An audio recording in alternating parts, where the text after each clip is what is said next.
This is my 1887 Winchester lever action shotgun made in 1889. And it is really cool because it's a 10 gauge.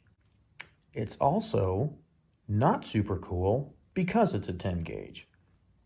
These particular shotguns were chambered in 10 gauge, but the shell length is 2 7/8, which no one makes anymore and hasn't for some time.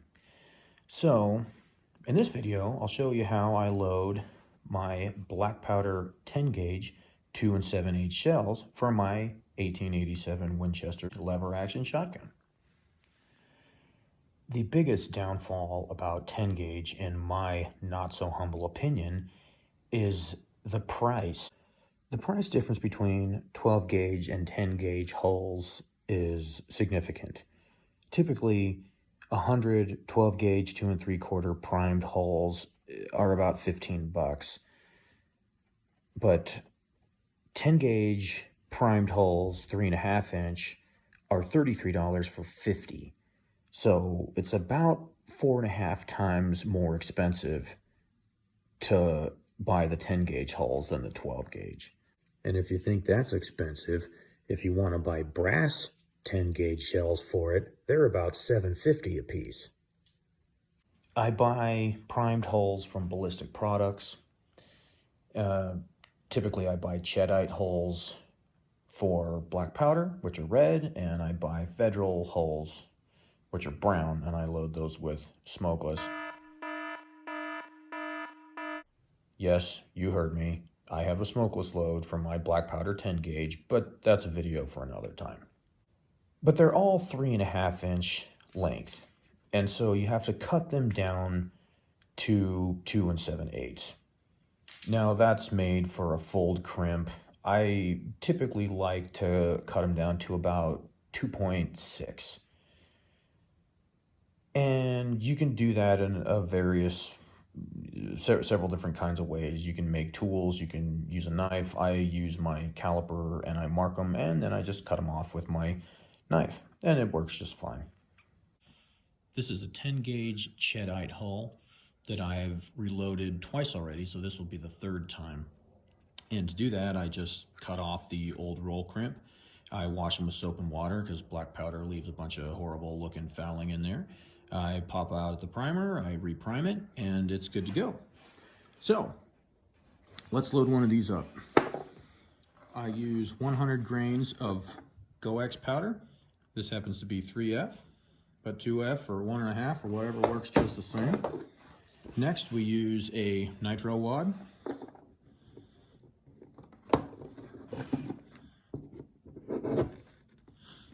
Push it till you hear it crunch. Then I use a shot cup off of the PT 1044 wad. Down it goes. And then I use a 20 gauge nitro card that I put in the bottom of the shot cup, and all that does is pick the shot column up and brings it right to the top of the wad, so they don't roll around too much or rattle around too much. So then 1, 2, 3, 4, 5, 6, 7, 8, 9 pellets of 32 caliber buck, which I believe is single-aught buck. Then 10 gauge overshot card right on the top there. Give it a little bit of a push. And next, we roll crimp the whole thing.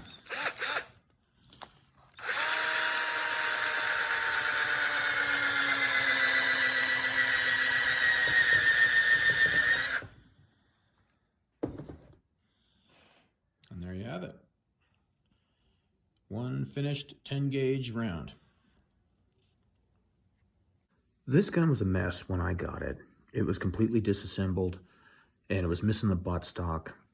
And I bought it from a friend of mine's grandfather, and it had broke back in the 60s, and someone had disassembled it, and they put it in a bag, and forgot about it until I came along.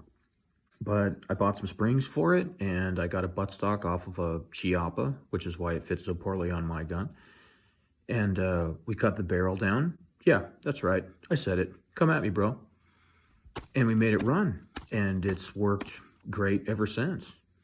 You ruined a perfectly good gun. You completely devalued that thing. I can't believe you do something like that. You gotta be a complete asshole to chop a barrel off of a shotgun like that. Oh my God, what have you done? It's ruined. You ruined it. Are you insane? John Browning is rolling over in his grave. Yeah, I've heard all that shit before. You wouldn't believe the bitch fest I've heard from all my friends and family once they saw that I chopped the barrel down to 19 inches on this thing. They're still fucking mad about it. Yeah, well, get the fuck over it.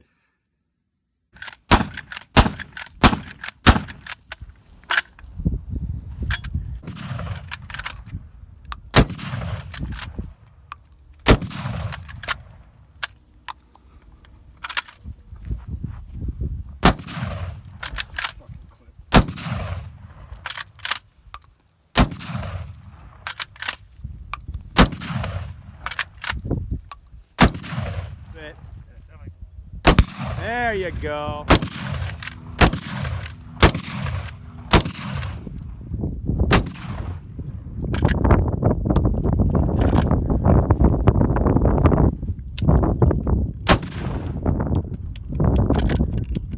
This thing is so smooth. Want to get me something a little closer. It was 130 years old, it ought to be. Cow pie. So as you can see, it functions great. The action is smooth. It's a blast to shoot. It works awesome. And you got to admit, it looks pretty fucking bitchin' with that 19-inch barrel.